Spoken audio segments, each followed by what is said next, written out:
At para naman sa ating presyong palengke, so andito tayo ngayon sa kahabaan ng National Highway dito sa Barangay San Isidro.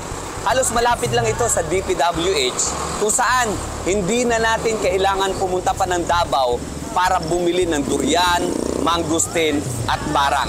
Tara, alamin natin kung magkano nga ba ang presyo ng durian ngayon. Eto, makikita natin, alam mo, kahon-kahon from Davao yung durian. So durian dito ngayon, napakalalaki. May malalaki, may maliliit. Katulad nito, halos hinog na ito, kaya lang napakatinik lang. Ito, from Davao. Pag sinabing durian kasi, famous po ito. So, ang durian is nasa 150 per kilo. Ayon sa kanila, itong gasing laki nito, katulad dito, halos mahigit siya 1 kilo. So, kung bagasakwan kung sa 150 per kilo, kung kulang 2 kilo siya, is almost mga 300. Siguro mga 250 po ito. Ang kanilang mangustin medyo mahal ngayon kasi nasa 250 per kilo. Sa mga taga-Kabanatuan, sa mga taga-Nueva Ecija, hindi nila alam kung ano ang tawag dito. Akala nila ito, kamukha kasi ito ng langka, kamukha ng pakak. Pero ito ang tawag dito is marang. Ito siya, parang alam mo yun, matamis to eh. Matamis, nung napunta ako ng Davao, napakasarap nito. So ito, nasa 150 rin per kilo. Ang kanilang avocado ay nasa from Isabela, 80 hanggang may 100, meron ding 150. Depende sa laki ng avocado. At meron din silang pinya from Isabela, yun nga, halos 100 ang presyo ng pinya. Ang kanilang dragon fruit din is 150 pesos. At ang kanilang Bangkok na santol, ito, napakasarap na ito, 80 pesos lang per kilo. Ito naman, famous na rambutan, double R. So kaya lang, hindi pa panahon ng rambutan ngayon, medyo mahal.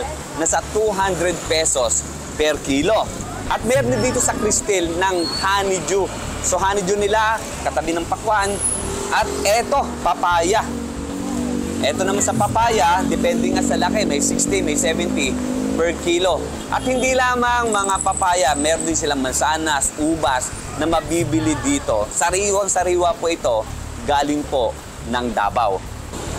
Ito yung may-ari, si Miss Cristal. So, eto, Miss Cristal, etong chicharon nyo mo na to. Saan naman galing tong bagnet na to? From Bulacan. From Bulacan, magkano yung ganito? 180. 180, kaya lang nakikita mo naman yung chicharon nila. Talagang purong-puro siya, puro may laman. At hindi lamang yan, meron din silang iba't ibang prutas, meron din silang suha galing Davao. Siyempre, kasama natin si Ate Gemma, isa sa mga nagtitinda ng durian. So, itong durian, ate, from Davao po ito, no? Opo.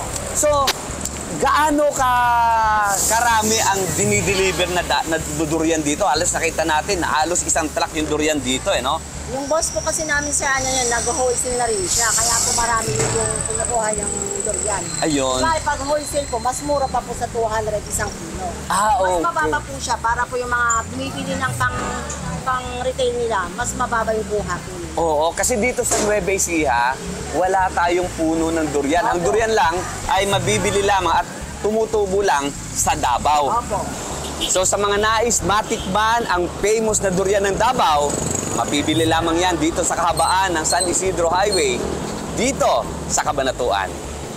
Kasama si Enjermar Bumanlag at si Jeremy Ramos, Smile Supetran III, para sa Balitang Unang Sigaw.